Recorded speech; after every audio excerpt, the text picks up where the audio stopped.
Welcome back, everybody. I hope you've all had a good tea break. We are now diving into a key panel discussion and a very important challenge, which is making plant-based advocacy culturally and contextually relevant in India. Veganism and animal advocacy can sometimes be seen as being very urban or westernized. And maybe the real challenge isn't introducing new ideas, but reconnecting with values that already exist. Our panelists today are grassroots activists who have worked across different communities, testing and refining strategies that work. So I'd like to give a warm welcome to Sanchita, who's an animal rights advocate and writer from Jharkhand. She has worked on writing and journalism projects related to caste and labor, as well as animal rights, veganism, and speciesism. She often explores animal rights, focusing on religious and political dynamics in India. Her interest also lies in how mass media shapes public perceptions of animals. Sanchita currently serves as an editor-in-chief at a leading Indian content marketing agency. Sanchita will be talking about how language choices can shape whether movements feel inclusive or alienating. Prateek Gautam is a vegan activist with over 10 years' experience and has been involved in the Ambedkarite politics and human rights activism for 15 years. His work focuses on casteist speciesism. Professionally, he works in the creative space as a video editor and a post-production lead for a private bank. He will be talking about how castes and politics influence food practices and advocacy outcomes. Manoj Rai is a community engagement professional with over a decade of experience in animal rights, child rights, and nature preservation. As a co-founder of Ecology Conservation Organization in New Delhi, he promotes human-animal coexistence through education and stakeholder collaboration. He has educated 2,500 individuals and led workshops in more than 55 urban colonies to mitigate human-animal conflict. An author of Ashram Un Sabki Kahaniyan and a Pollination Project Award recipient, Manoj brings insights on environmental ethics and community-driven change to this panel. He will be talking about how digital and offline activism differ and what actually moves people to action. Lokesh Jain has been a dedicated vegan for the past 5 years and an active animal rights activist for the last 2. His passionate advocacy for veganism has led him to engage in one-to-one conversations with over 2,500 individuals, raising awareness about animal rights and plant-based living. Driven by a deep curiosity about human behavior, Lokesh is continuously exploring the human psyche to better understand how to inspire compassion towards all living beings. Professionally, he's an engineer working at a multinational corporation where he balances technical expertise with his commitment to creating a more compassionate world. He'll be talking about what makes advocacy messages resonate or fail when intersecting with religious and traditional identities. So each speaker will be sharing a key learning from their experience, and then we'll have a discussion followed by a Q&A. So let's start with a simple one. Sanchita, I'll start with you. What's one moment in your advocacy that you realized that something wasn't working in the way that you expected? What did you learn from that experience? First of all, thank you for having me here. To answer your question, well, I started my on-field vegan activism in 2018 in New Delhi, and I was also pretty active on social media back then. And at that time, I believed I was surrounded by people who truly cared about ending all forms of oppression, since they usually raise slogans like end all oppression. They often spoke about caste, gender, and sexual violence, basically to draw connections to the oppression of animals, how we treat them. But over time, I noticed a contradiction, as in many of these same people distanced themselves from thinking about these injustices when they were raised within this movement of animal rights. Their argument was that since there are not many people advocating for animal rights, so we shouldn't be doing that for human rights either. And, ironically, it reminded me of those anti-vegan social justice advocates who like to trivialize and dismiss animal rights as if human rights and animal rights cannot coexist. Then around 2019, I think, I saw this another troubling pattern wherein some, I would not say many, but yeah, there were some animal rights advocates in India who were rejoicing over this discussion of beef bans in some Indian states. Now, again, I totally understand where they were coming from and their intentions.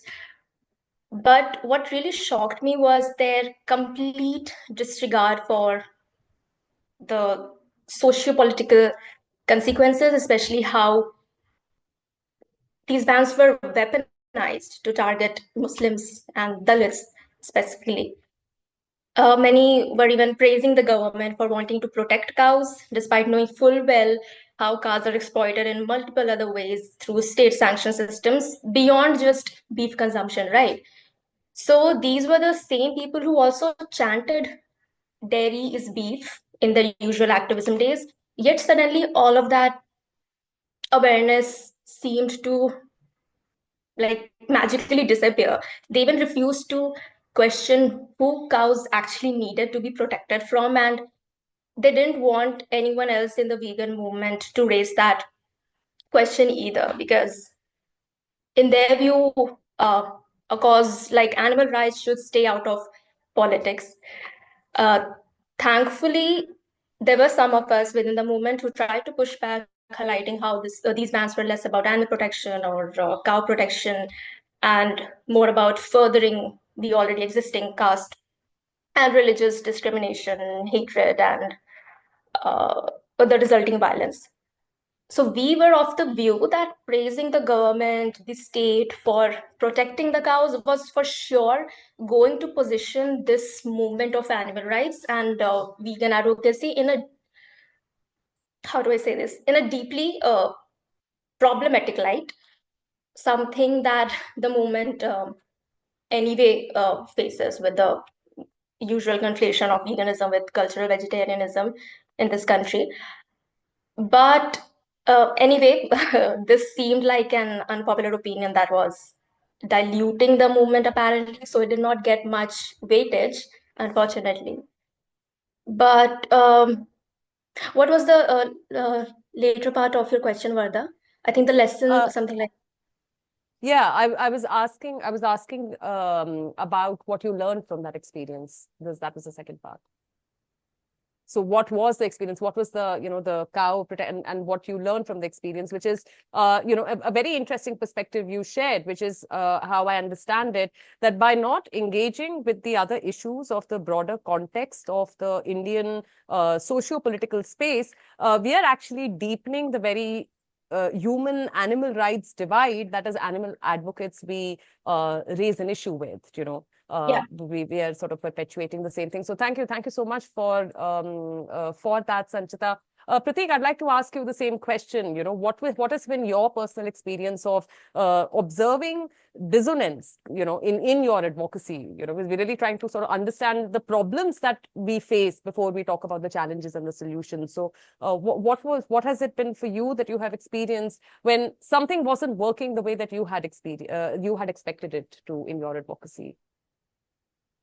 First of all, thank you, Varda. Am I audible? Yes, your voice was breaking a little bit, but I think it's fine now. Okay. So, first of all, thank you for having me here. So, the first thing I'd like to start with was like how I turned vegan. So, as soon like very early days in my life, like maybe 3 years or 4 years, when I was in class first, second standard, from then onwards, like because when you belong to a certain category, like for I belong to SC category, you start to face discrimination in a very different ways, in a lot of different ways from a lot of different people. I mean, from the kids who are like 6 7 years old to adults who are like 60 70 years old, everybody you start to face. So from the beginning itself, I like it was not my choice to become the part of the movement, but then I was like sort of became the part of the movement because I had to speak up against it. I have to like stand up for myself and I have to defend myself. So that sort of thing, that thinking that came. And then because of that, I also started looking at other things. Like I also started looking at other movements, or sorry, other operations, basically, like how people were treating animals and people were treating uh, other genders and things like that. So, but initially I was not able to speak up like very much, and I was really afraid to talk about animal rights and animal issues because the people in my community were like really against those advocacy. They think that it is a part of their culture, it's part of their food habitat and things like that, and it's their right. I'll also come, I think, will when once we start discussing about it, I'll come to it. So that sort of thinking made my connection with the animals and veganism and animal rights. So then I mean, it was a decision that I took overnight, like that I have to do it now, otherwise like it will continue and I have to take this decision. So I took that and I became vegan. So after that, like it was a very, I mean, I tried to connect, I tried connecting with other vegans. It was very difficult at the time. I think around 2012, 2013, I was in Bangalore and I was trying to find other people and I could not. So, but I was drawing inspiration from other Dalit movements, SC movements that was happening. So my way of thinking and approach towards animal right was completely different than what I was going to encounter in vegan movement. So after that, when I started talking, hanging out with other vegans, I started going out to the protests and I started going on to do outreaches. I realized the pattern that everybody, like, obviously because everybody in the movement was upper caste, and obviously because those things were I mean, veganism as a concept became popular in urban areas, and urban areas, it's like completely, the caste dynamics completely different when you go into rural.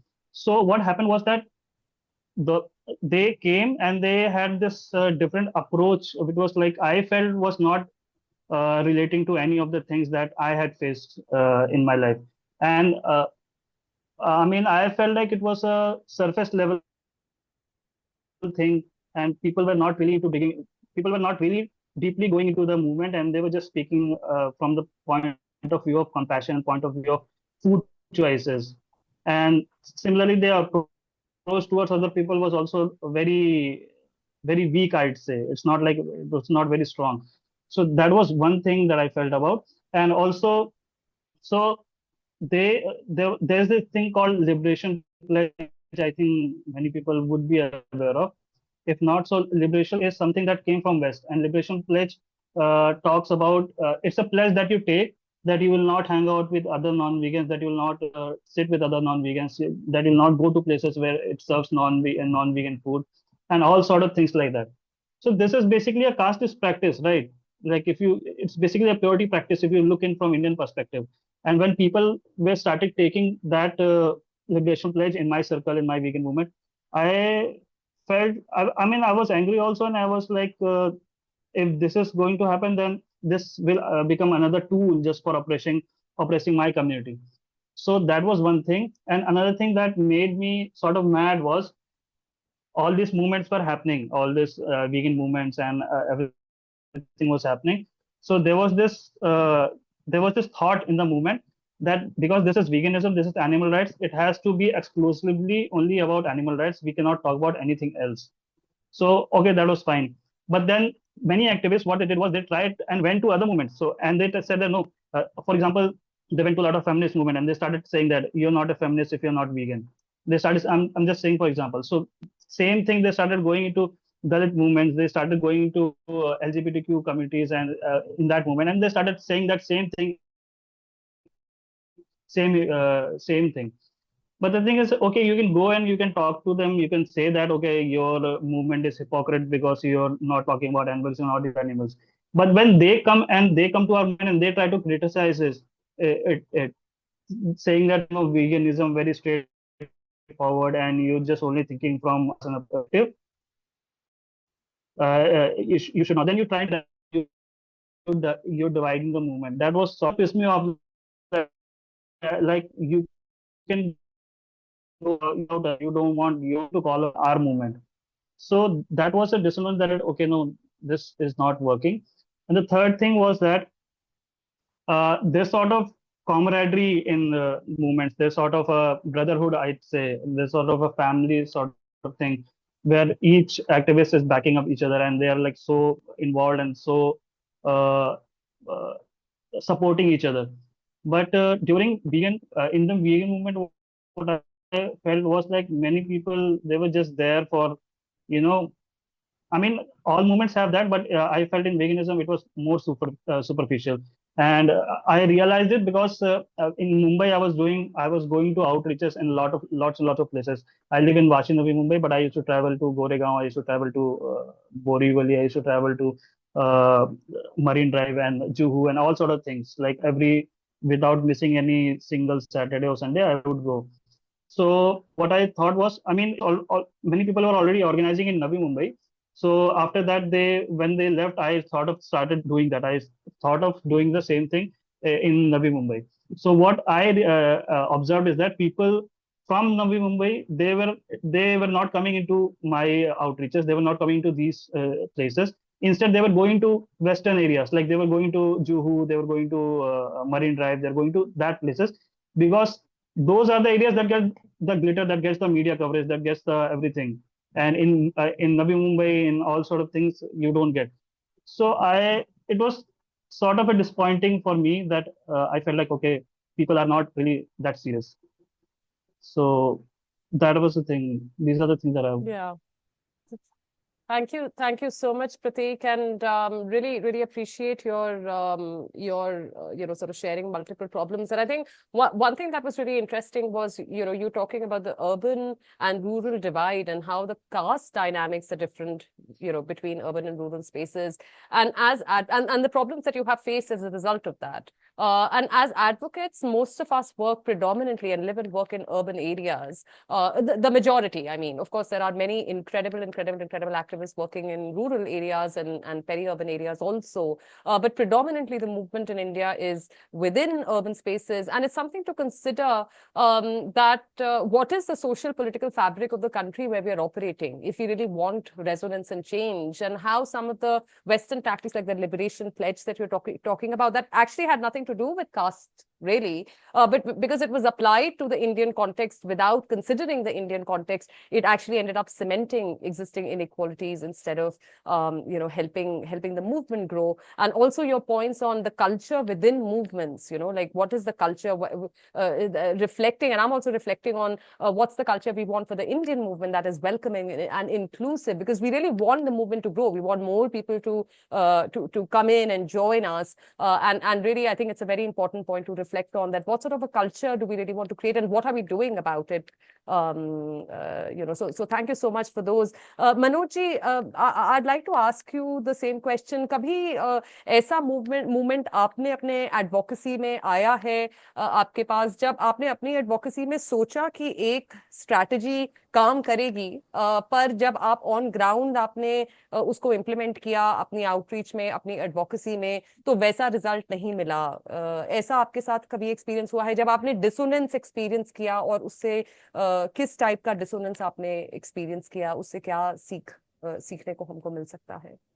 जी बिल्कुल, thank you very much. आपने एक platform दिया हमें अपनी बात रखने का। जो सबसे पहला एक्सपीरियंस था मेरा, हालांकि एडवोकेसी में पिछले 20 साल से कर रहा हूँ। पहले चाइल्ड राइट्स एडवोकेसी होती थी, तो ह्यूमन थॉट्स को डिलीवर करना इजी है ह्यूमन कॉज के लिए, बट जहाँ एनिमल्स का मैटर आता है वहां पे चीजें बिल्कुल अपोजिट हो जाती। जैसे हम पब्लिकली कह सकते हैं किसी child abuse is not good, लेकिन animal abuse is not good, वो थॉट उस तरीके से नहीं डिलीवर हो पाएगा जिस तरीके से ह्यूमंस वाले होते हैं। तो एनिमल राइट्स में आने के बाद सबसे पहले मैं एनिमल राइट्स में जुड़ा एक छोटे से पपी की वजह से। जब मैंने उसको रेस्क्यू किया तो मेरे अंदर एनिमल्स के लिए सिंपैथी डेवलप हुई। उसके बाद मैंने दूसरा रेस्क्यू किया तो फुल सिंपैथी डेवलप हो चुकी थी मेरे अंदर। फिर वो मेरा एक प्राइमरी जॉब बन गया, रेस्क्यू करना, ट्रीटमेंट करना और उनको रिहैब करना। इस तरीके से 6 साल तक मैंने रेस्क्यू वर्क किया। फिर उसके बाद मुझे जरूरत लगी कि ऐसे ये एनिमल्स आते कहाँ से हैं ये, और क्या कोई और लोग नहीं है जो इनको बचाना चाहते हैं। तो थोड़ा एक्सप्लोर करने के बाद मुझे जरूरत महसूस हुई एडवोकेसी करने की, कम्युनिटी में जाके। और जब मैं फर्स्ट डे कम्युनिटी में गया था तो मैंने थोड़ा दो तीन लोग अपने साथ जोड़े और अपने पास्ट एक्सपीरियंसेस के हिसाब से कुछ आईईसी मटेरियल्स लीफलेट्स वगैरह भी जोड़ लिए मैंने, जिन पे जानवरों के अधिकार मेंशन किया था। हम शुरू में एक स्लोगन यूज करते थे, हर जीव के तीन अधिकार, भोजन, खाना, भोजन, पानी और उपचार। तो उन पैम्पलेट्स लीफलेट्स को लेके हम कम्युनिटी में गए। सबसे पहले दिल्ली के वसंत विहार के पास एक मार्जिनलाइज्ड कम्युनिटी है, रंगपुरी पहाड़ी, जहाँ पे तकरीबन 20,000 से ऊपर की आबादी है। और एक खास मुस्लिम समुदाय से आते हैं वो लोग, जिन्हें रोहिंग्या कहा जाता है। तो उनके बीच जब हम पहुंचे अपने लीफलेट्स लेकर, और हमने जानकारी देना शुरू किया, बच्चों को बताना शुरू किया कि हमें जानवरों के साथ कैसे रखना चाहिए, उन्हें उन्हें उनके साथ कैसे कम्युनिकेट करना चाहिए, हमें उन जानवरों को कैसे प्यार करना चाहिए, छूना चाहिए या नहीं छूना चाहिए। द सेम जो बच्चों के साथ गुड टच बैड टच का इस्तेमाल, शब्द का इस्तेमाल जो किया जाता था, हम वही शब्द जानवरों के लिए इस्तेमाल करने लगे कि इनके लिए भी गुड टच और बैड टचेस होते हैं। अब कम्युनिटीज में होता क्या है कि जब आप कहीं बाहर से जाते हैं तो आपको भीड़ इकट्ठा करने की जरूरत नहीं पड़ती है। आपका ड्रेसअप अच्छा है, आपके पास गैजेट्स हैं, तो वहां पे लोग अपने आप आके भीड़ बना लेते हैं आपको देखने के लिए। सेकेंडरी चीज है कि आपका इशू क्या है। पहले वो आपको देखना चाहते हैं, ये कौन है जो हमारे जैसा नहीं लग रहा है। और ये सबसे पहला स्टेज है जब वो आपको डिसोन करते हैं, उन्होंने आपको एक्सेप्ट नहीं किया है, इसका ये मतलब है। तो हमें उस दिन अच्छा लगा कि वाह, ये बिना बुलाए इतने लोग आ गए, इतने बच्चे आ गए, और हमने अपना शुरू किया एक स्पीच की तरह कि देखो बच्चों, जानवर ऐसे होते हैं, उनके भी अधिकार होते हैं, उनका भी मुंह होता है, उनका भी पेट होता है। तो हमने इस बीच नोटिस किया कि वो हंस भी रहे थे और हमारी बात को इग्नोर भी कर रहे थे। हमने हर बच्चों को और वहाँ हर लोगों को एक एक लीफलेट दिया, माइक पे स्लोगन्स भी वो किए, और लास्ट में हमने एक छोटी सी रैली भी ऑर्गेनाइज कराई। तो ये सारी चीजें होने के बाद हमने अपना आउटपुट अगर कंक्लूड किया तो वो जीरो था। लोग हमारे ऊपर हंस रहे थे और उन्होंने हमें बिल्कुल एक्सेप्ट नहीं किया था। हमारा जो इम्पैक्ट वहां पे जीरो था। तो वहां पे हमें ये लर्निंग मिली कि हम जिस भी कम्युनिटी में जाएंगे, सबसे पहले हमारा रिसर्च रहेगा वहाँ एजुकेशन लेवल क्या है, उनका स्टैंडर्ड किस, लाइफ स्टैंडर्ड क्या है, उनका थॉट प्रोसेस क्या है, क्योंकि हर जगह की लाइफस्टाइल अलग होती है। तो जो रंगपुरी पहाड़ी की लाइफस्टाइल है, वहाँ पे उनका ब्रेकफास्ट से लेके डिनर तक में नॉनवेज होता है। तो ये हमने स्टडी नहीं किया था। हम उनके तकरीबन 50 साल के रिचुअल्स कहें या लाइफस्टाइल, उसको एक दिन में तोड़ना चाहते थे, वो पॉसिबल नहीं था। हमने अपना तरीका वहां से बदला। हम अगले 20 दिनों तक रंगपुरी पहाड़ी में डेली जाते थे। कोई मुद्दा नहीं होता था। हम ये नहीं कहते थे कि आपको एनिमल एब्यूज करना नहीं करना। हम छोटी छोटी कहानियों के माध्यम से, और हमने नोटिस किया वो बच्चे कहानियां सुनते थे, वो हमारे ऊपर अब हंसते नहीं थे, वो इंटरेस्ट लेते थे। और बच्चे सबसे अच्छा माध्यम है अच्छी बातों को अपने घर में पहुंचाने का। जब घर का बच्चा कुछ अच्छी बात कहता है तो उसको परिवार वाले भी सोचते हैं, अरे ये कहाँ से सीख गया। बुरी बात जब कहता है तब भी यही सोचते हैं, और अच्छी बात कहता है तब भी यही। तो जब ये सोच घर में घुस जाती है बच्चों के माध्यम से, तो एक माहौल तैयार हो जाता है। तो मेरी पहली लर्निंग ये थी कि हम, अगर हमें अपना इम्पैक्ट रखना है एडवोकेसी का, हमें एक छोटा सा रिसर्च काइंड ऑफ करके जाना होता है वहां पर। और दूसरी चीज, एक हमें रिसर्च करके जाना होता है। और दूसरी चीज ये होती है कि हमें इम्पैक्ट असेसमेंट भी साथ के साथ करना होता है। मतलब हमें इंटरेस्ट कितने का है कितने का नहीं है, ये भी चीजें हमें देखनी पड़ती है इसके साथ ही। तो ये मेरा पहला एक्सपीरियंस था। जिसके बाद मैंने काफी समय तक मैंने अंबेडकर को पढ़ा। मैंने जितने चेंज मेकर्स थे उनकी जीवनी पढ़ी, उनके तरीके पढ़े। लेकिन कि कहीं भी मुझे कोई ऐसा तरीका नहीं दिखा जिसमें बताया गया हो कि इस तरह से एडवोकेसी होती है। सिंपल एक ये चीज निकल के आया, एडवोकेसी अगर आपको करनी है तो जैसे लोग हैं उन्हीं की तरह आपकी वेशभूषा, उन्हीं की तरह बातें होनी चाहिए, अदरवाइज इम्पैक्ट हो सकता है, वो बहुत टाइम ले लेगा। तो ये thank you thank you so much Manoj ji. I think आपने पूरे इशू को काफी अच्छे से और एक बहुत अच्छे एग्जाम्पल से समराइज करके इलस्ट्रेट किया है कि इस रिसर्च का कितना जरूरी एक रोल है कि हम अपना कॉन्टेक्स्ट समझें, ऑडियंस समझें, और उस जो जिस तरह से शायद क्योंकि हम सब लोग डिजिटल माध्यम से इतना कम्युनिकेशन अब करते हैं, तो टारगेट ऑडियंस मोर और लेस काफी लोग अब एक्सप्लोर करते हैं, डेमोग्राफिक्स क्या होने चाहिए, उनको किस तरह से मैसेजिंग रेजोनेट करेगी। पर हमें अपने टारगेट ऑडियंस की अंडरस्टैंडिंग को ब्रॉडन कितना करने की जरूरत है, कितने और अलग अलग फैसेट्स हैं जो हमें कॉन्टेक्चुअली सोचने की जरूरत है। आपके इस एक्सपीरियंस से बहुत उभर के आया है, so thank you so much for sharing that. Lokesh, I'd like to come to you last, but definitely not the least. So, like we had heard from other panelists, what was it for you when in your advocacy that you felt that there is some dissonance here, that it's not really working the way you had expected? Thank you for this question, Varda. I am already from the start. I'm a proponent for Indianizing the way we do outreaches or do advocacy. But sometimes I feel it becomes too much. So I can share an experience. So 2 months ago, I went for a solo outreach, thinking let's try this out. I had an idea that I can write something which might strike people. I'd never like to use the word vegan outrightly, especially for outreaches. So what I did was I wrote milk is non-vegetarian. Please ask me how. And I had a board with me, and I expected it to be a big success because I thought, okay, there are most of the people who think vegetarianism, they will come to me and ask me surprisingly in a good context.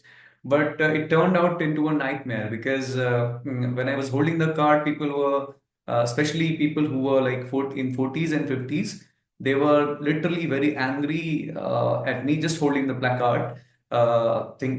They said you're writing milk is non-vegetarian. I said, do you know why can you guess why I did it? They say they were outrightly rejecting me. They were not even ready to listen, and it was not just the case of one person. Generally, it's one or two people. Then we can not consider it, but most of the time, most of the people, especially in the 40s, late 30s and 50s, they were very mad at me for showing that card. So, but there also the people in 20s as well. But reception was better in people in 20s. They were interested and they came to me and asked. So I think the better approach would have been first I'll tell you the reason what I think it should be, because vegetarianism is it actually is linked to the religion, it's linked to your culture, it's linked to their own identity.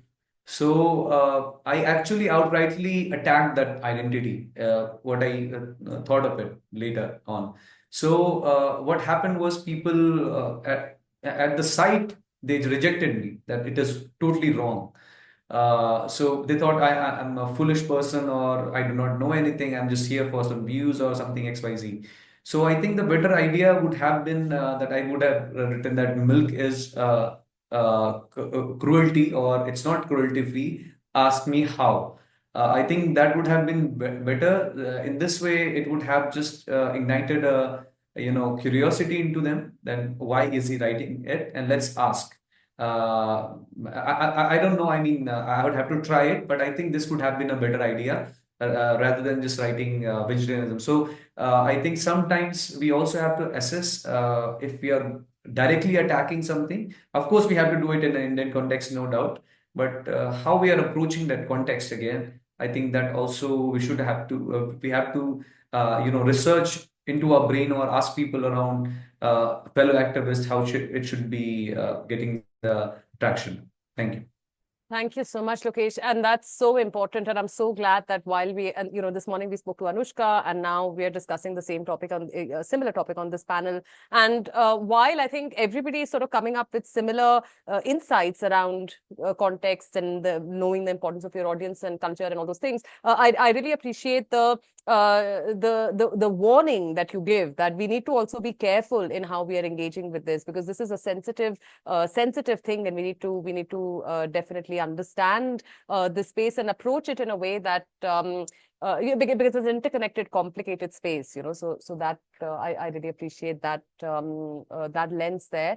Let's talk about unpack some of these challenges. We've seen and we've talked about how language shapes the way people see veganism and animal advocacy, right? So we've all had the debates about veganism or plant-based or shakahari or sattvic bhojan, right? Like different spaces these words occupy, and sometimes the words that we can use might make the whole idea as an outsider idea, even though compassion and plant-based food have, of course, been a part of Indian traditions forever, right? But the language can shape how our communications perceived by people. And Sanchita, you've thought and worked deeply on this. And I'd love to know from your perspective how language and also, of course, interlinked with caste, because I know so much of your work is in that space, but how language unintentionally excludes people from the movement. What changes can we make to make advocacy more to make it more inclusive, and what is generally the power of language in representation and in also from a caste lens in advocacy? Thank you for that question, Varda. So going back to the time when I was doing on-field activism in New Delhi, so I was there for 2 years. I noticed something that kept coming in one-on-one conversations with the public, wherein many vegan advocates would just describe veganism as one step ahead of vegetarianism. Vegetarianism से एक step आगे होता है veganism, ये कहकर. Now I completely again understood their intent. They were simply trying to explain that while vegetarianism or pure vegetarianism typically avoids meat and eggs, veganism goes further by rejecting basically all forms of animal exploitation, right?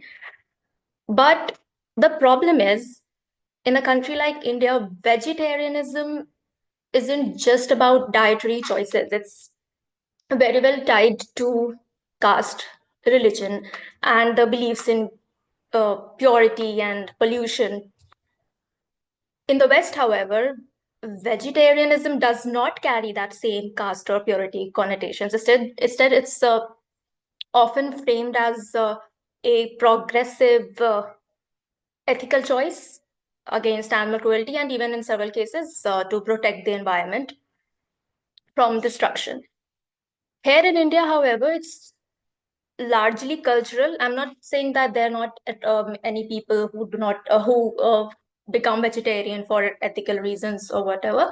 There are, but it's largely cultural, and that's the reason why you will find people who strictly follow vegetarianism only on certain days, or only on certain days of the week or a year, or families where meat eating is fine, allowed, acceptable, as long as it's not inside their house, residential premises where they live.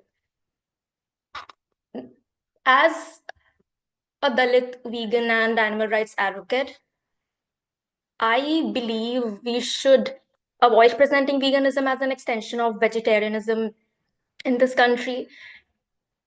In a Western context, calling veganism a step ahead of vegetarianism might not be an issue, I suppose, but in India, it fuels a dangerous misconception, because many of you, I'm sure, will be aware that progressives already mischaracterize veganism as a form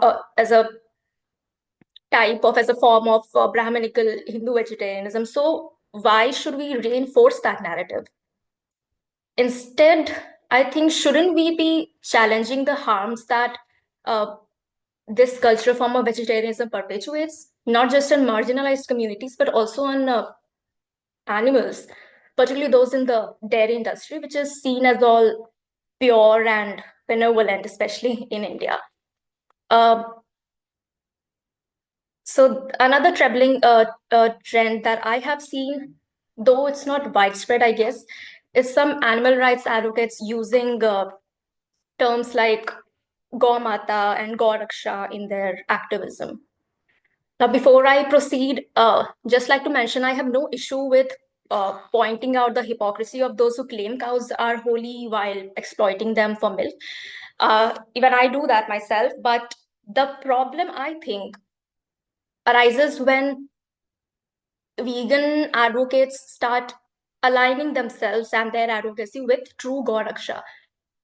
Try to understand, Gau Mata or Gau Raksha movements have often historically and even in the present been used as a political tool to justify violence against Dalits and Muslims. And you must have heard about the mob lynchings that are carried out under the pretext of cow protection. Now, in such a context, just imagine aligning veganism with these narratives would definitely be dangerous because it risks excluding marginalized communities that have already suffered because of these narratives. Another thing, Varda, do I have 1 more minute? Yeah, we're running slightly behind, but 1 more minute's good. Okay, I'll just try to wrap this up quickly. I also feel that the idea of Gau Mata also perpetuates speciesism while elevating cows to a superior stature while ignoring the plight of every other animal, which includes buffaloes, chickens, fish, goats, and so on. Veganism, on the other hand, was never about selectively protecting cows, right? So if vegan advocacy of in India leans on this Gau Mata and Gau Raksha rhetorics, I think it will result in alienating people from communities of Muslims, Christians, Dalits, who reject these religious elements of protecting the cow, but are open to the idea of not harming any animal. I would just like to mention that, and I would end this by saying that marginalized sections in America or the UK do not get targeted and killed for consuming a type of animal flesh or even under the suspicions of possessing or consuming cow beef. But we do have that problem in India. ऐसा होता है India में. And it is something, it's a reality we cannot afford to escape. We live in an environment where oppressed castes, Muslims, Christians are looked down upon for consuming meat, but an upper caste Hindu has nothing to be fearful or ashamed of, all while doing the very same activity of consuming animal flesh. And yeah, I suppose a caste conscious vegan movement can challenge this Brahminical purity narratives that shame meat eaters, some meat eaters, while ignoring dairy's cruelty. And even slaughterhouses, leather industries, and manure scavenging are all caste determined professions in India, with Dalits forced into these jobs. And I think a movement that ignores this reality fails to be truly anti oppressive. However, I would love to hear from my fellow panelists and even the audience what they think about using the ideas of Gau Mata and Gau Raksha. Thank you so much, Sanchita. Really interesting point. And I'll go straight to Prateek's reflections because I know they're going to be quite connected. And Prateek, you've talked a lot about how caste and class politics shape how people engage with food and also with advocacy. And when we are advocating for plant-based diets, like Sanchita is saying, we overlook some of these realities. And can you speak a little bit to that? And also, what sort of I guess the question that was coming to my mind when Sanchita was talking about this was that what kinds of things could actually work? Because it can be so easy for an advocate who is sitting in a city and doing their advocacy for animals. these sort of socio-political issues almost seem too distant, you know. So how can, so why is it important? Why are these important when this may not even, you know, for the target audience that most advocates have for talking about veganism, may not be the marginalized communities. The target audience could very much be, you know, sort of some audience that they have identified, their communities and so on and so forth. And when these realities are further away from advocates, why do they matter? Why do they deserve consideration? Why do we need to think about advocacy, you know, from a more broader perspective, and also, of course, from a you know, broader anti-oppressive perspective? Prateek, if you could speak to that, please. Okay, so thank you for the question. So the thing is that why it's important is that because our relationship with animals is completely different than what we see and what is happening in the West or what is there in the West. So when you're talking about the when you're talking to an audience that is urban, that is like in a certain dynamic, certain condition or situation, uh, uh, in a certain environment, you're not just talking to them, but then their lifestyle and their choices is also affecting others, like down the line. So I'll start off with by saying about the dairy, how dairy is affecting. Like many people would say that you can stop dairy, and then uh, mostly people start to try to focus on consumer end. That if there is less consumerism, I mean, if they will consume less, then there will be supply also will be less. But the thing is that it's not as simple as that. I mean, you can just focus on dairy as an example. So there the caste hierarchy also works in that way. So for example, the people who are involved into dairy production or dairy field and dairy industries, they may not live in the urban area. They may live in some rural areas, tier 2 cities, and their life they it's not their choice. Basically, most of the time it's not their choice, and they come from lower caste, they come from ST communities, tribal communities as well. So they I'll give you one example. From my own hometown, from my own village, I'll give you. So one of my neighbors who was who send their children, they are like BPL, they are below poverty line. So they do some daily wage work, they do some go work in the fields, and they had this inspirational. I mean, they wanted to send their kids to school and they wanted them to study and grow. But when they went to the schools, it was primary school and it was not really good.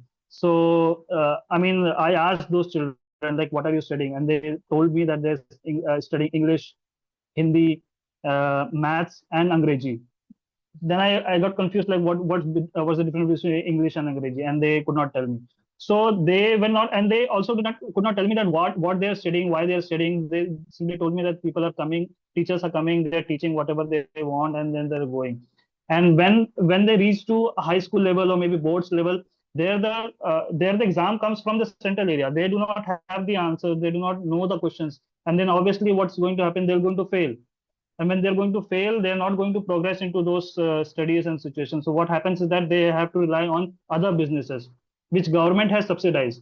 So dairy comes into the picture, and then they end up doing into dairy, they end up moving into meat production, they end up doing all sort of things like that, and they leave the education, they leave all those things. So when you're it's not just about the consumer end that you're talking about, it's not just that, but you also have to focus that, okay, this is also the problem that's happening, that is arising. So that's one thing. And another thing is that the activism as of now that is in vegan circle is completely dominated by upper caste, like I said. So because it's an urban area, I like to resume that point. But also the people in urban areas, also majority of them are from lower caste and untouchable caste. And what happens is that I'll give you two examples from very prominent activists. I will not take their names. So one of the activists, what he did was he tried to lecture somebody who was working in a tannery field.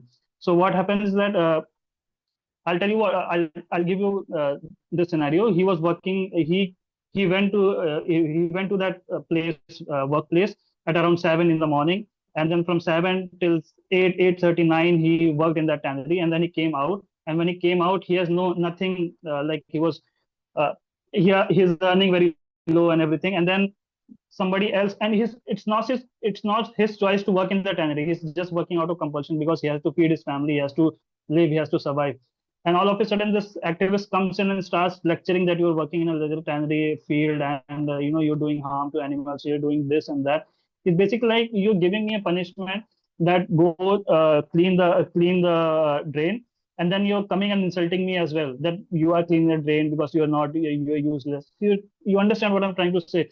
So this was actually done by a very prominent activist, and that was like completely shocking to me. And I mean, like, I could not agree with it. Like, it was completely different, completely uh, uh, opposite. And then another example is that somebody, another again a very prominent activist, upper caste and upper class. He said that he wants to make Mumbai a Tel Aviv of India, like Tel Aviv of Israel. He wants to make Tel Aviv, Mumbai as a Tel Aviv of India, so that every vegan product and everything will be like this, and then we can. Basically, he had this sort of mindset where he was talking against people who are non-vegans from other communities, targeting Muslims and targeting Dalits, and he said that these people are evil and things like that. And they have huge following, and they have their stores and everything. So that was another thing. And next I'd like to talk about is that, yeah, so uh, another thing that you can see, what happens is that in villages, I mean, it happens in villages, but I can also show the scenario same here in Trombay, in Mumbai, and in other parts of the area. By the way, that example that I told about my neighbors in village, that is also very much present here in Trombay as well, like in Mumbai, in other areas, Trombay, Kandivali. You can go to Bandra and you can see the same scenarios. People are going into local schools and colleges, and they're not getting any educations, and then they're failing and they're depending on it. So I'll give you another example of this, how it's important. So there's this movie called Seth Human, Pig Seth Human. It's a Tamil movie. So in that, what happens is that there is this Dalit community who is involved in raising pigs and killing them and making meat. But they are discriminated against it because they are raising pigs and killing them and doing all that business. But everybody in the village, like every head from each family of the village, they are interested in eating pig. They love eating pigs, but they don't want to show it. But they are discriminating against that person who is doing it. And plus, that person does not have land. That person does not have any home to live. He's living outside of the village. And this is, I'm not talking about some ancient time. I'm talking about 2024, 2025. And this is very, very much a reality. And this same occupation, it comes here in our urban spaces, where people are living in slums, people are living in different areas, and they're engaging in these businesses because they don't have any options, and then they are doing this. So this is one another scenario. And yeah, I mean, people, we should be more mindful. I mean, that's why it's important when people from lower caste, lower communities, Dalit communities, they should come, they should be given space so that they can talk about these issues in veganism, and not just give platform to upper caste, because then it sends a completely wrong message. And you don't and they won't even be able to relate to the issues the way I would be able to relate, the way Sanchita or some other person would be able to relate. And it's like hungry stomach doesn't care about ethics and rights. We have to tell them that we have to provide situations, we have to provide platforms where they can have an alternative. So yeah, that's one of the things. And another, I think I've run out of time, but I'll point out another thing, another incident that is there. So we, as a vegans, we all advocate against riding horses. We all advocate against uh, owning horses or owning cows or owning anything. But the thing is that when you go in specific places like Rajasthan, or you go even in Mumbai, like if a lot of people from Dalit communities, they see hiding Ross as a moment of pride because that was denied to them. Now here, horse is a tool of oppression. A horse is also getting oppressed, and people who are, I mean, Dalit and Adivasi community, they are also oppressed. But main power is with the Rajputs, so they don't allow people to ride horses. But then Dalit people, they want to ride horses. So here, I mean, I can go and tell people, Dalit communities, that please don't ride horses. It's not a matter of pride. It's basically you're trying to achieve liberation at the back of the others. But the same thing, upper caste people are not saying to the Rajputs. I mean, that's a very strong thing. I mean, it can also be risky. Like when you go and talk, I mean, Rajputs, they're already very powerful and things like that. So people are saying this to Dalits, but they're not telling it to Rajputs. And it's not our duty. It's not lower caste people. It's not SC ST communities' duty to tell Rajputs not to write. I mean, I can say, tell that horse is my comrade. I can tell that we are on the same page. We are facing the similar operation from one community. But it's the duty of the upper caste vegans. It's the duty of the upper class people from vegan community to tell Rajputs that no, this is not right. Because if we do it, I mean, nobody listens to us. For example, for a very simple thing, for educating people in villages and in rural areas, people are getting arrested. Hani Babu is arrested, and Rona Wilson is arrested. Lots and lots of people are arrested. They are in jail. One of the activists in Bastar, his name is Raghu Midyami. Raghu Midyami is he's 23 years old, and he's arrested simply for saying that please stop militarization of that area because it's hurting our education, it's hurting our progress. So it has to come from upper caste people. They can provide us platform, we can speak, they can protect us. That's how it works. Like, but then it's not. I mean, this is how I see. I think I've over the time. Yeah, no, I really appreciate that, Manoj. And I think also you spoke a little bit about how within the movement we need to be organized and what, because everybody in the movement has different privileges, and how can those be used in a way to advance animal justice. So really appreciate that that input. Manoj, I'd like to go to you and ask a question. तो अभी तक हमने संचिता और प्रतीक ने एक socio political lens से, खासकर की कास्ट के पर्सपेक्टिव से और लैंग्वेज के पर्सपेक्टिव से कल्चर और कॉन्टेक्स्ट की काफी बात करी. बट कल्चर और कॉन्टेक्स्ट में लैंग्वेज और कास्ट के अलग भी चीजें हैं, क्लास डिवाइड्स भी आते हैं, ऑफलाइन डिजिटल कैंपेनिंग के अलग अलग तरीके भी आते हैं, और रिलीजन, ट्रेडिशन, ऐसी काफी अलग अलग चीजें भी आती हैं जब हम कॉन्टेक्स्ट और कल्चर की बात करते हैं. तो आपके एक्सपीरियंस में जो आपने अलग अलग तरीके से, क्योंकि आपका इतना ब्रॉड एक्सपीरियंस रहा चुका है अलग अलग इश्यूज में और अलग अलग तरीके से आपने एक्टिविज्म किया है, तो इनमें कोई ऐसी कैंपेन स्ट्रेटजीज जो आपने यूज करी हैं जो आपको एक अनएक्सपेक्टेड तरीके से सक्सेसफुल लगी, क्योंकि उसमें कल्चर या कॉन्टेक्स्ट या इन सब चीजों को आप ज्यादा कंसिडर कर पाए या नहीं करने की जरूरत पड़ी, या आप अपनी कुछ स्ट्रैटेजीज के एग्जांपल्स दे पाएंगे? जी वर्दा, अभी संचिता और प्रतीक ने जो कहा वो काफी हद तक क्या मतलब है, बिल्कुल सच्चाई है. वो चीजें अभी भी वैसी ही हैं जैसी 100 साल पहले थी. कहीं कहीं पे बदली है, कहीं कहीं पे वैसी हैं. लेकिन मैं थोड़ा एक अपना पॉइंट जोड़ना चाहूंगा. जैसे संचिता ने बोला कि लोग गौ माता और इस पे थोड़ा ऑब्जेक्शन टाइप का उठाया था. तो इस पे मेरा ये कहना है कि जब हम एडवोकेसी करने जाते हैं तो पहले भी मैंने कहा कि जैसे लोग हैं हमें वैसा ही बन के जाना है. ये ये भी एक तरह का वर्क एथिक्स है. मे भी हम अंदर से शायद गलत भी कर रहे हों, लेकिन अगर मैं प्लांट बेस्ड की बात करने अगर किसी पंडित के पास जाऊं और उसको बोलूं कि ये दूध पीना गलत है, गाय रखना गलत है, सब कुछ गलत है, तो वो मेरी बात तो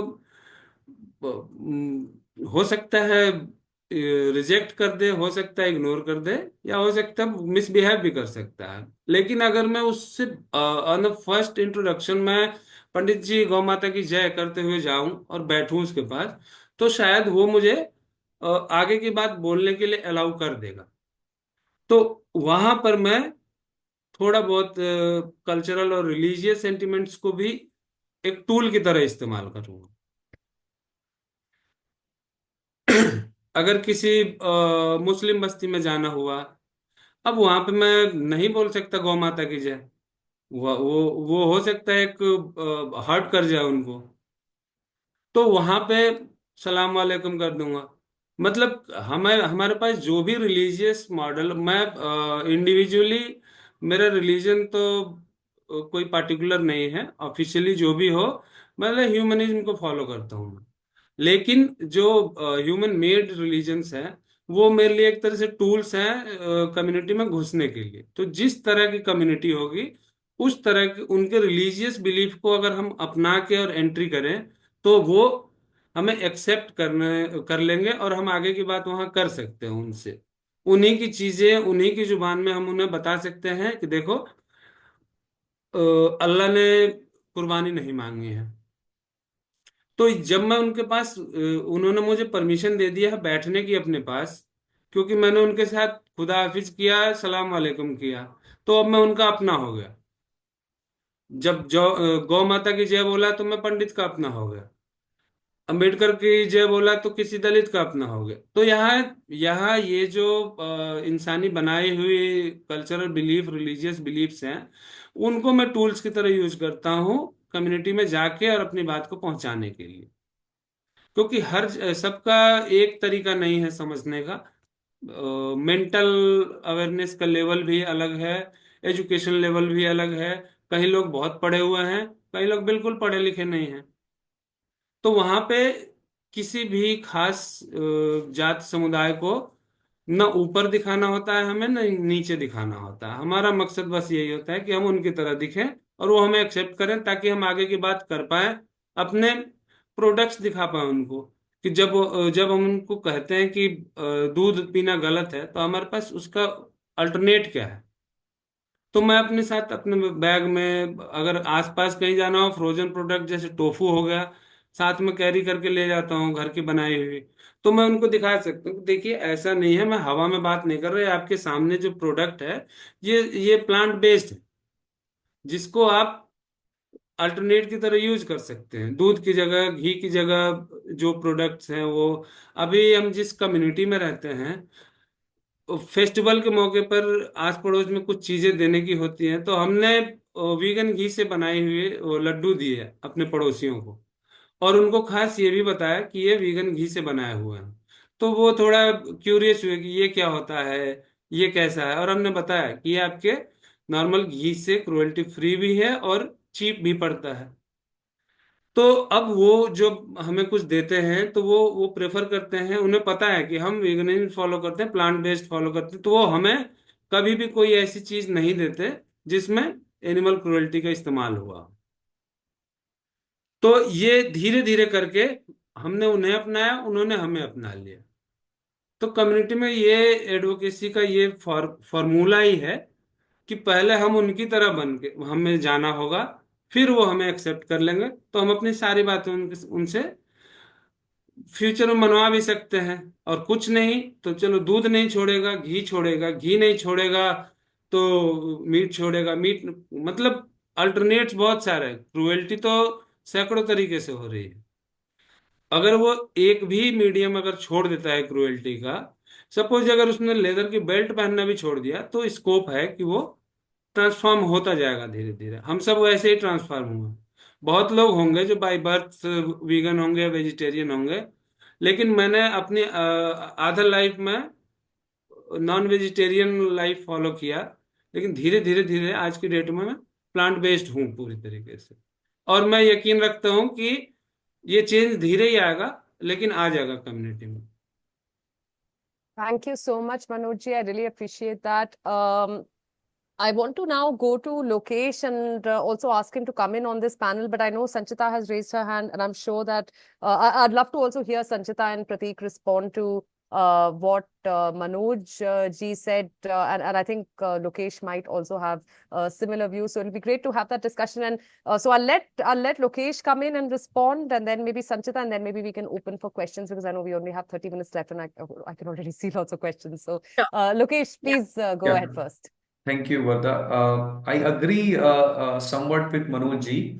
So what I also do most of the times is I first make people realize that I am also on the same boat.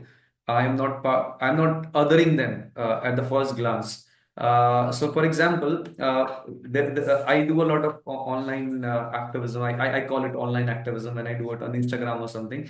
So what I do sometimes, for example, there is a leftist page. So in India, politics or religion is actually more of a political tool, as everyone knows, most of us. So what happens is I have to get my what I want to tell about animals, get through them. So what I do is, for example, if there is a page who is I know is very leftist. I'm not saying leftist or rightist is wrong, but I want to. For me, the main concern is what happens to animals for that time. So what I do is, if there is a page, for example, in Instagram, who is a leftist page, I just go into the sections in the comment section or the DM, and I tell them that, okay, do you know XYZ rightist political party is against? There is a documentary, Indian documentary. It's called Makadut, and it's exposing rightist propaganda and what they are doing in India actually. So you should just watch it, and you should spread it as fast as possible. So so they go and check. I can tell you one example what happened.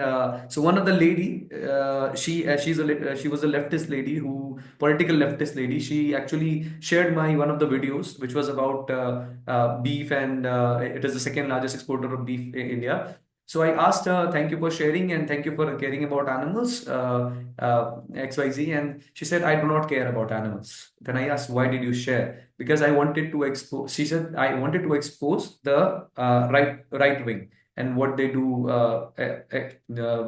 exploit other part, basically Muslims and Dalits. So interestingly, I actually said, okay, there is a documentary, again, Makadud, that actually explains the same thing about it. You should just watch and share.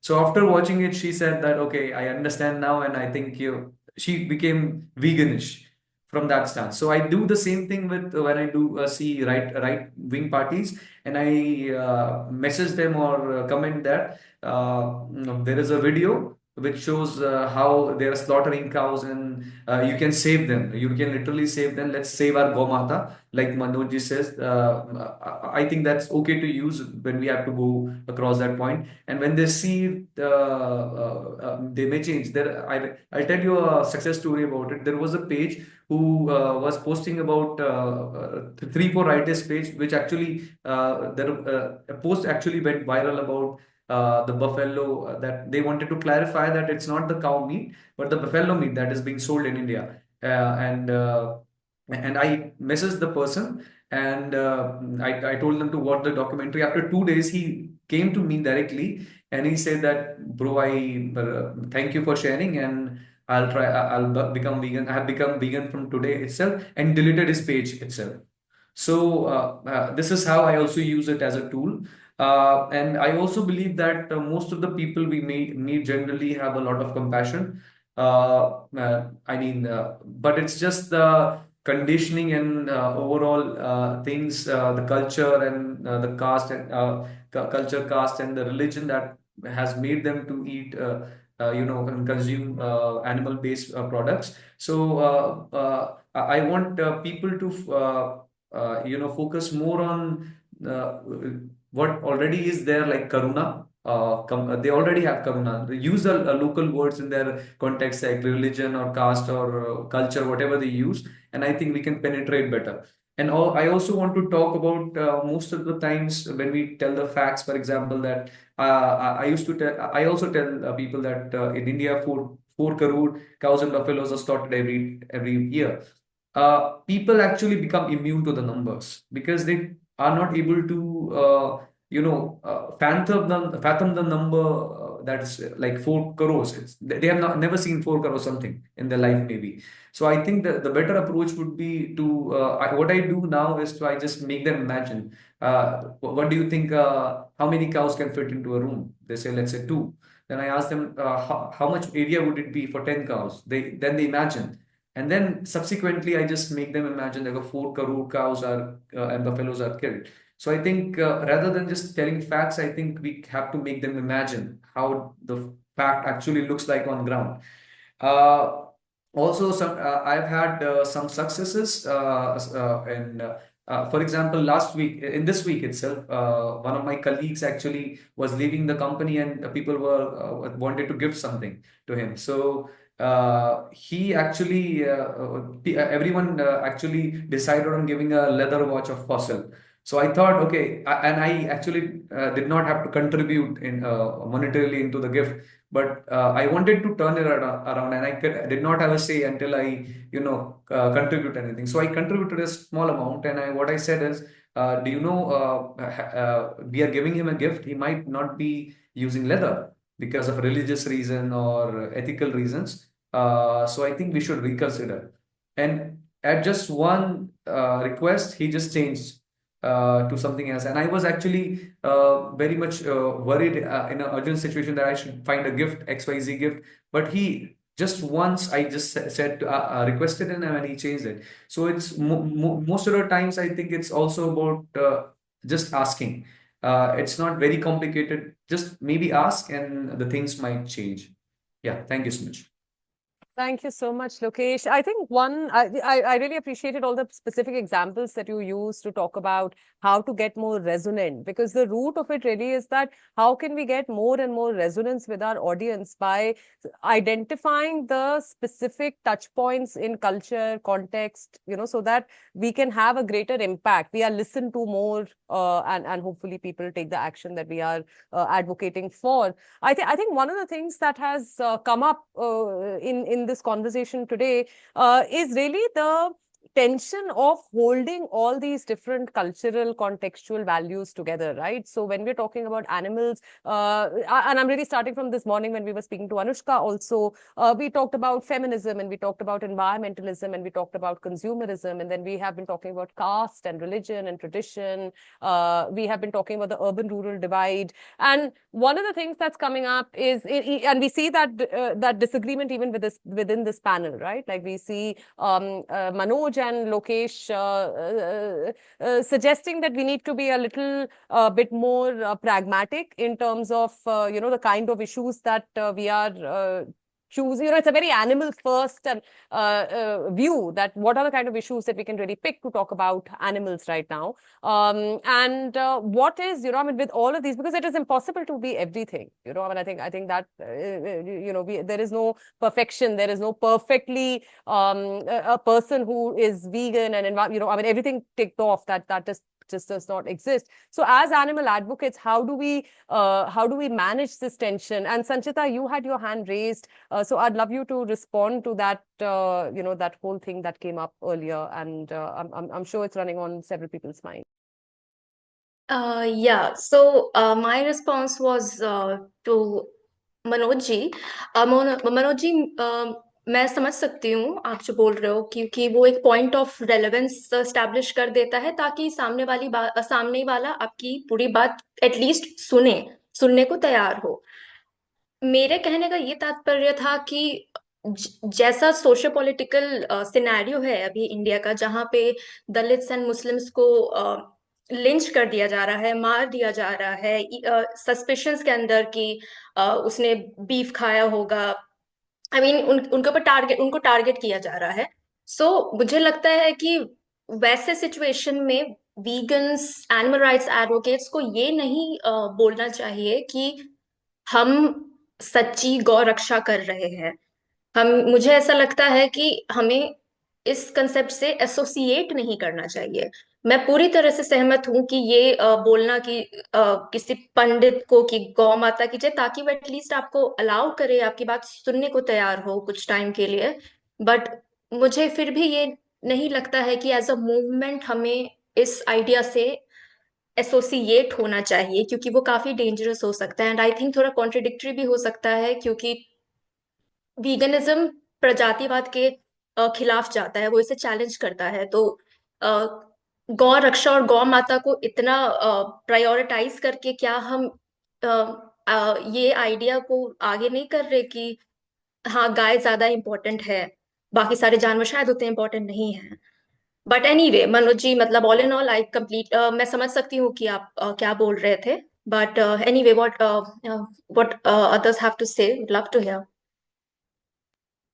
Manoj ji, would you like to respond to this? Maybe 1 minute में अगर आपका कोई quick response होगा, because there's quite a few questions and only 20 minutes left, and I'd like to get through those. So, would you like to respond, Manoj ji? बिल्कुल बिल्कुल। संचिता ने जो बात कही है वो बिल्कुल वो एकदम मन की बात है, वो कि हम कभी नहीं चाहेंगे किसी तरह का समाज में भेदभाव की स्थिति उत्पन्न हो, कभी नहीं चाहेंगे। लेकिन हम किसी स्पीसीज को टॉप मोस्ट नहीं बता रहे हैं। जिन्होंने उसको अपने लिस्ट में सबसे ऊपर माना हुआ है, हम उसके अकॉर्डिंग वो कह रहे हैं। सपोज अगर किसी मुस्लिम ने बकरे को अपने टॉप में माना हुआ है, तो हम उससे बकरे की बात करेंगे। पंडित ने माना हुआ गाय को, तो हम पंडित से गाय की बात करेंगे।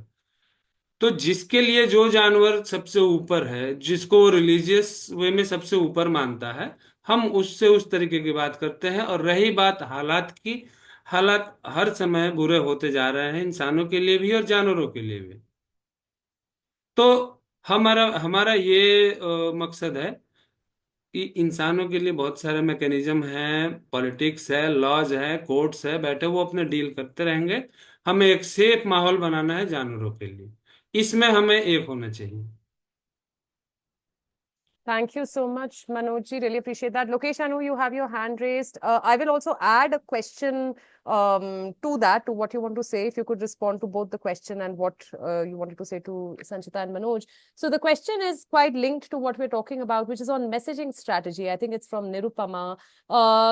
So the question is, should we be prioritizing factory farmed animals consumed by urban elites first? Internally, we agree on an abolitionist approach and focus more on this upwardly mobile group, which has more access to meat, dairy, eggs, and growing consumption of meat, dairy, eggs. And we integrate the marginalized voices more to establish the linkages of oppression. So the question really speaks to, who do we prioritize in our vegan advocacy? Where are we likely to see the fastest and the biggest impact? So Lokesh, over to you. So I personally think that we should first. I think we can. If we only have so much of power, so much of people fighting for it. So I think we should kick a place where it hurts the most. So I think where the money is most. So of course, urban light people, because this is how you see the change has been happening. If you see the past or the present, all the changes are actually coming mainly from people who have money. Just keep changing that, and the change will also come to bottom strata. I personally think I may be wrong, but I think if we have only so much of time, short answer, I think that. I want to. There is a very interesting abolitionist approach. I know we all are together with it, but I'll just give an example. So when you say someone that don't drink milk, or because XYZ happens to cows, I don't think they will take it serious. What I think should be approach should be, what I follow is, I actually on the start I sound like welfareist. That okay, for example, someone says that apne ghar pe you should keep the cow at home, and then only you should be able to drink the milk. I agree with them at first. Okay, yeah, you are very right. Because dairy farm, we all know that they exploit and they send to slaughterhouse. And I then go penetrate in a way that I say to them that okay, the cow should not also be tied. Do you agree? Most of them would agree. Okay, they should not be. Many of them may or may not. But if they really care about animals, I tell them that if someone really cares about the cows, they should be roaming free, right? They agree then. Then we say that okay, the cows, the babies should also be with their mothers. If someone really wants good for the cows, then they agree. And then the milk, they should not also be impregnated every year.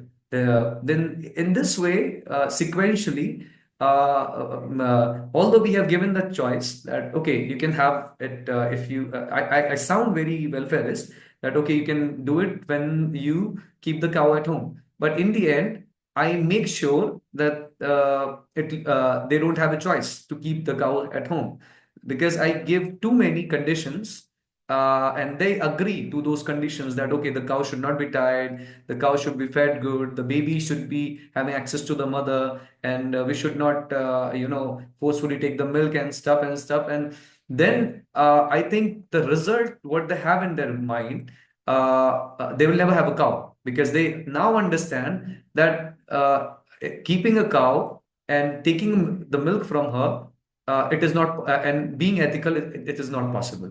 So I think this could be one of the approach.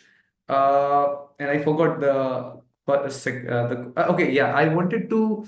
I have a question in mind. I do not know the solution, but I wanted to. So when we say speciesism, it means discrimination against one of the species or one of other of the species. So when we talk about the human context and the animal context, and we say that we are being speciesist if we are against humans. But are we comparing the two similars or different? Because when we talk about humans, there are too many constraints. We also talk about the right to internet, right to life, right to education, right to XYZ. But what we are talking about animals, we are just talking about right to live life. The basic one, that this is what we are fighting for when we are against basically talking about animals, that they should at least have life, right to their own life, and be autonomous of their own life. And when we're talking about humans, we talk about they should have XYZ rights. There are many layers to it, and I agree that humans should also have that. But why is it that when we talk about animals, all those rights also come? So I'm not against anyone or something, but I'm just thinking about this, and I want to throw this question to everyone and maybe think about it more for later. Thank you. Thank you so much, Lokesh. I think Prateek already has his hand raised in response to that. Please go ahead, Prateek. Yeah, We'd love so to hear from you. yes, so I'll talk about it. So the thing is that in India, speciesism doesn't exist in isolation. It is a casteist speciesism.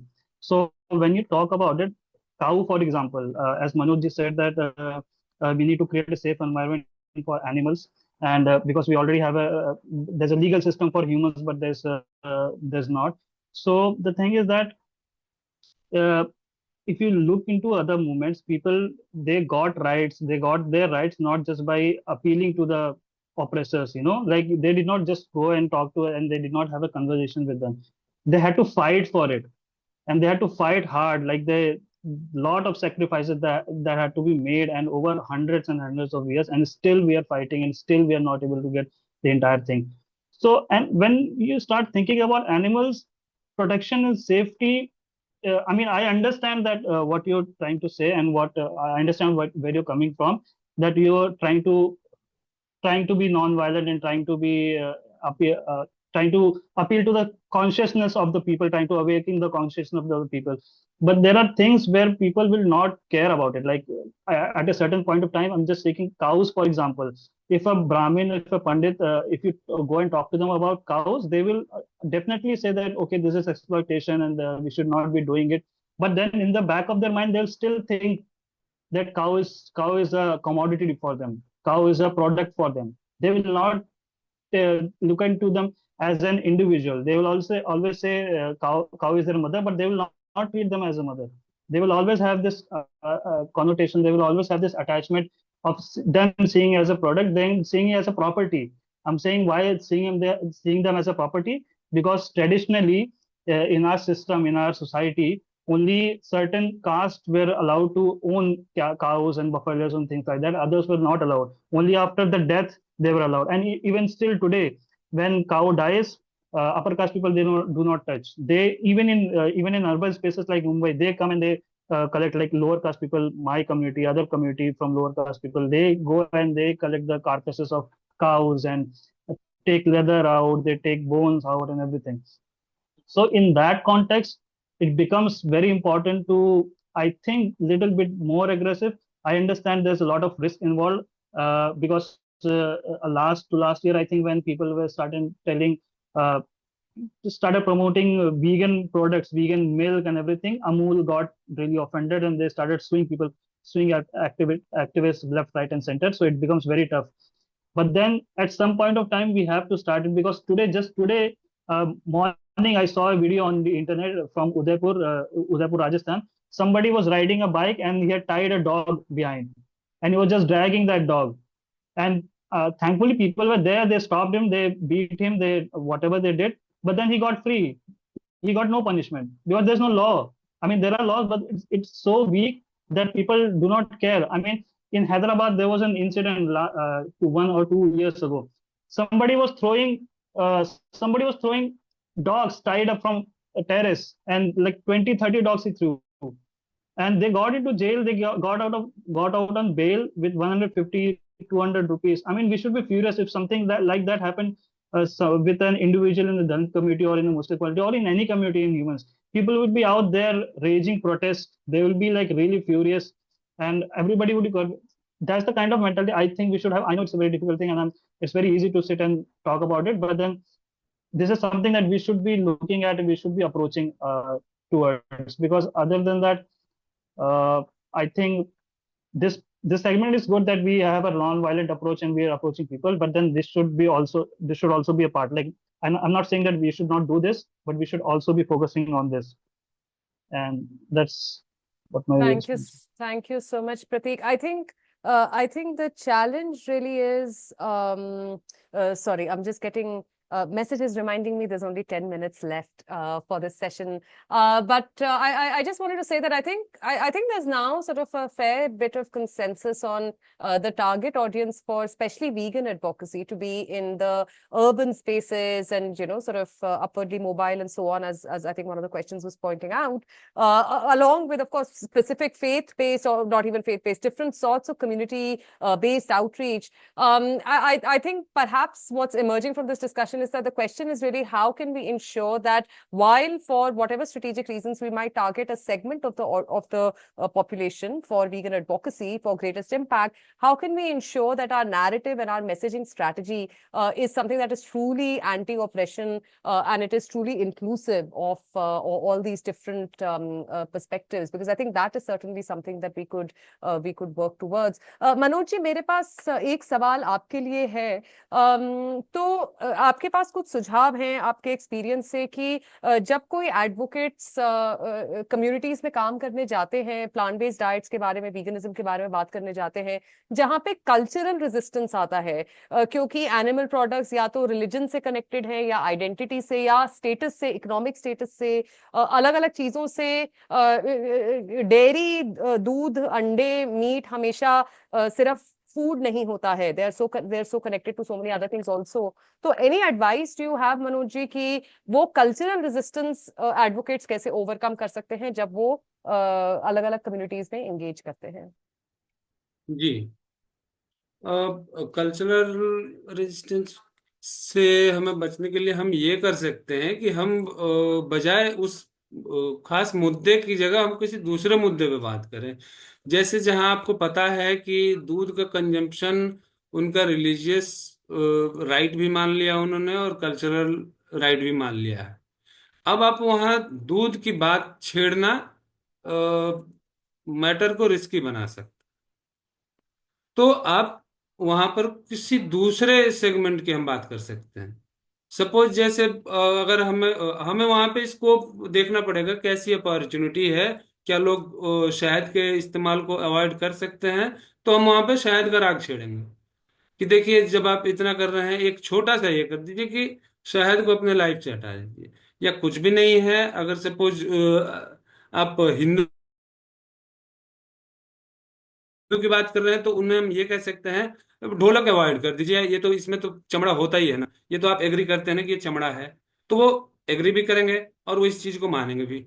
तो बजाय इस मुद्दे के कि हम सीधा are पार की बात करें, हमें कुछ दाएं बाएं स्कोप देखना पड़ेगा कि उनके लाइफ से क्या छोटी चीजें हटा सकते हैं ताकि वो हमें दोबारा मिलने का मौका दें, समय भी दें और हमारी बात भी सुने, न कि सीधा हमें कहें कि चलो बाय बाय, वो नहीं हमें। तो ये एक रास्ता है। Thank you so much, Manoj ji. Really appreciate that. And maybe one last question. I will try and pick one maybe that By the way, there's quite a few people, questions and comments that have come in as a to talk about the desire to connect with these alternative perspectives more. There's one question which is asking about how people can follow particularly Sanchita's and Prateek's work. There is one question which talks about a scope of an alliance of different oppressed groups across animals in India. There's a question, I'll read this out. A lot of folks like yourself have left mainstream activism group and have either started independent work or other work in other organizations. What can be changed? And does it seem that the mainstream places of activism are listening to this or deliberating thinking over these contextual and inclusive ways of activism? And I'll read one last question, which also has the same theme. Which is that the prominent social media faces come out to be elitist, pretty faces, English, privileged, non-desi, non-dehati, while India lives in villages, tier 1, tier 2 towns. So is the major non-vegan consumption. The recent big events like Vegan India Conference, Bangalore events like Veganuary, etc., don't seem to have any rural tier 2, tier 3 advocates, change makers, business representation. Is this observation fair? And if the panel right now is aware of such folks who work in these other spaces, they want to get in touch, how can we increase their inclusion? They may not be camera friendly, prolific speakers, but they are working where India actually is. So what I'm going to do is I'm going to request all 4 of the panelists to maybe just take 1 minute and just speak to the need and how can we, the need to increase this sort of thinking in the movement, the need for greater inclusion in the movement, and how can we achieve that? Maybe one line each if you could go. So maybe Sanchita, I'll start with you. Yeah, sure. Varda, so to answer the first half of the last question, I think that is a fair observation. We see that happening. Uh, uh, but one thing that I would really like to mention before wrapping up, I feel that animal rights advocacy in India don't fully grasp how political their work already is, and that politics doesn't just have to do with political parties. Challenging power structures is inherently political, and unfortunately, vegan advocates in India simply and mostly rely on social media for the information and ideas without really engaging deeply with books or critical discussions on speciesism and the interconnections of various forms of prejudices and oppression. And in a way, it's similar to how anti-vegans dismiss animal rights quite often, right? Which is not based on research or genuine critique, but simply because it's not seen as politically correct and acceptable within their online and offline circles. But what I feel is it's not like there are not people from the marginal communities in this movement. There are, but right now, uh, we do have to ask this question: who gets to define veganism in India? And whose voices are we leaving out? Are we just gatekeeping? Are we trying to cancel the people who think that there should be diverse perspectives present instead of just focusing on individual conversions, so to say? Yeah, that's pretty much. I think that was 1 minute. Yeah, thank you so much, Sanchita. I really appreciate it. Thank you so much. Prateek, do you want to go next? Yes. So yes, that question is, I mean, that observation is fair. I mean, it's not just fair; it's very accurate. That people actually in the mainstream movement, there are actually people who are deliberately ignoring this issue. They're saying that it's a single, we should focus on this. And what happens is that it, I mean, it automatically becomes a tool of operation for lower caste people because you're literally ignoring their lifestyle and not just lifestyle, why they have that lifestyle, why they have, it's not just that they just want to have, they did not have that freedom to choose, they just had because of they did not have any other choice. So definitely that. And how to make it more inclusive is basically I left those spaces because I felt, first of all, uh, I did not face direct discrimination from anybody. I mean, I have friends from all communities and still have, and I mean, I wouldn't be friends with anybody who would discriminate, I guess. But then I felt like my voice was not heard in that community, in that area. And then I faced a lot of backlash also from them when I try to have the connection. So I simply left. I said that it's not fruitful to engage with them. I'll try to have my own space. I'll try to create my own space with my own community, with people who have similar thoughts. So that's why I think Sanchita created Outcast Vegans, where we're just posting. And why Outcast Vegans? Because people from my own community as well, they do not accept me, because I remember very prominent Dalit activist. She started saying that I'm a Brahmin mouthpiece, and they started asking me about my caste certificate, simply because I was speaking about veganism from my perspective and things like that. I mean, I sort of made relations, clear connection that okay, because I'm oppressed, they are also being oppressed in a very similar manner, and it's oppressed by the same people. Maybe the person in the leather tannery working is a lower caste, maybe who's doing the cleaning and doing everything is a lower caste, but the owner is an upper caste. But you never question about owners, you only question about the people who are working at the down. So that's how I try to relate. So yes, there is a scope, like we should give, like thankfully Varda and Samayu, they have given me platform like this. So some similar to that, we should be encouraging people from other communities to come and speak and just listen, and don't just like you can give perspective. There will be a lot of there is a lot of unlearning, there's a lot of learning, and there are a lot of views that people may not agree, people may find offensive, and people may be like not comfortable, like how I was like a minutes ago. I really apologize to Manoj and Lokesh if it was like offensive when I was mentioning, because I mean, I become a little bit of emotional. I mean, so that's a thing. But then again, something like this has to happen a lot more, and not just online and everywhere, but also offline, in education space and everywhere. So that's my point. Thank you so much. Thank you so much, Prateek. Really appreciate that. Manoj ji, आपके कुछ inclusion पे comments, हम कैसे अपने advocacy space को ज्यादा inclusive बना सकते हैं? जी बिल्कुल। कुछ पॉइंट्स हैं। पहले प्रतीक जी को मैं एक बात कहना चाहूंगा। हाँ, आप बिल्कुल भी ऑफेंसिव नहीं थे, आपकी बात बिल्कुल सही है। और रविदास जी ने एक बात बहुत अच्छी कही है, हमें उसको फॉलो करना चाहिए। सब एक ही मिट्टी के भांडे, क्या शूद्र क्या पांडे। हमें इसमें कहीं नहीं जाना कौन क्या है, कौन अपर कास्ट लोअर कास्ट, कुछ भी नहीं है। हाँ, जैसा हम फील करते हैं, अपर और लोअर में दो ही चीजें दिखती हैं, अपर में ह्यूमंस हैं, लोअर्स में एनिमल्स। तो हमारा मकसद, ह्यूमैनिटी का मकसद उनको बचाने का होना चाहिए।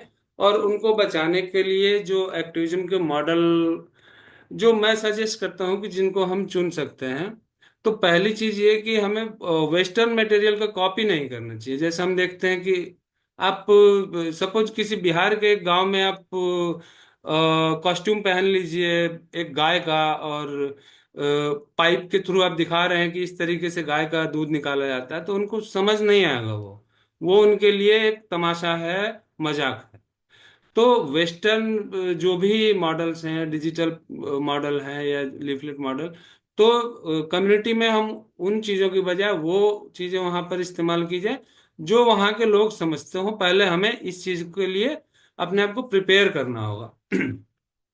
दूसरी, कल्चरल बिलीफ, रिलीजियस बिलीफ को कभी भी चैलेंज नहीं करें। ये सिचुएशन को वर्स कर सकती है, और ये आपका आगे का एक्टिविज्म का रास्ता रोक सकती है, आपका भी। और दूसरे लोग फ्यूचर में वो एंट्री नहीं करने देंगे अपनी जगह पे। ये जो चीजें हैं ये ध्यान देने लायक हैं एडवोकेसी के लिए। बाकी मैं प्रेफर करता हूँ सॉफ्ट एडवोकेसी, कहानियां, बच्चों की कहानियां। ये थोड़ा स्लो चेंज है, लेकिन टाइम लगती है, होता है। मेरा प्रैक्टिकल एक है, मेरा पेज है जिस पे मैं कहानियां लिखता हूँ, और कुछ लोग जुड़े हुए हैं। एक लेडी के बेटे की शादी होने वाली है, और जस्ट 15 दिन पहले मैंने एक घोड़ी की कहानी लिखी थी, और उन्होंने वादा किया है कि मैं अपने बेटे की शादी में घोड़ी का इस्तेमाल तो बिल्कुल नहीं करूंगी। तो हमें जिस भी माध्यम से एनिमल्स का हित होता दिख रहा है वो ठीक है। That's it. Thank you so much. Thank you so much, Manoj ji. Really appreciate that. There's a request to share all the different page details and from of all the different work that everybody has been doing. So maybe that can be made available later. But before we go to that, Lokesh, I'd love your thoughts on the same question. How can we make the animal advocacy space more culturally culturally, contextually resonant and more inclusive in India? Sure. I personally think that I'm really thankful for this panel to get us to know more about these challenges, because for most of us these challenges did not exist at all, because this is the first time I'm hearing that XYZ things happen. And so I personally think there should be a regular discussion about these topics. Whoever is feeling outcasted or not, or whoever is feeling marginalized, I mean, in a way, I think there should be more of these discussions of what people don't agree on or agree on. And rather than we only are a very small community already, so I think we have to be very cohesive. In a way, we have to see what is common in us, why we are here. We are all for animals.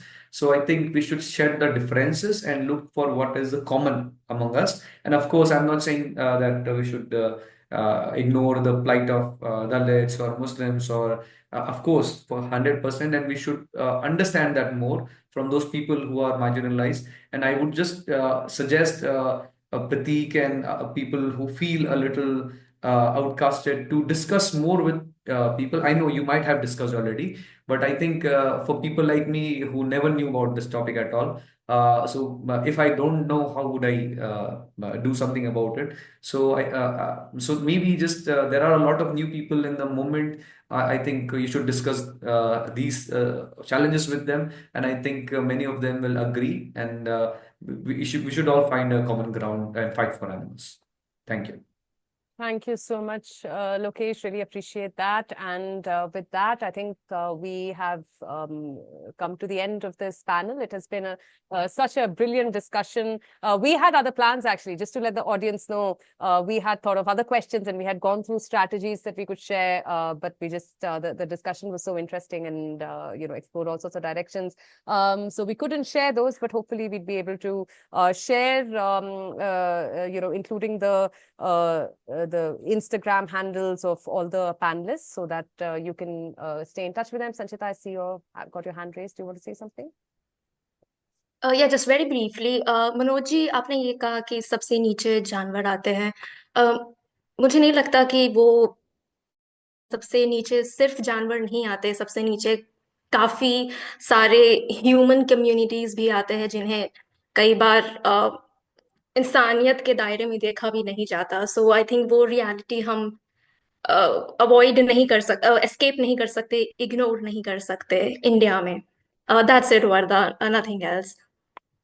Thank you so much, everybody. And thank you so much, Sanchita, for that last comment. I do have one request. If there's anybody in the audience listening and interested in these issues and want to explore this more, please do reach out to me, reach out to any of the panelists. This is a topic that we have been thinking about, talking about, reaching out to others. So it'll be really good to to get a community going on reflecting on some of these issues. So please do reach out. And with that, thank you again to all the panelists. We are now going to be taking a 1-hour lunch break. We will be back at 2:30 p.m. India time with a discussion on making plant-based proteins more accessible in India. See you all then. Thank you so much. Bye-bye.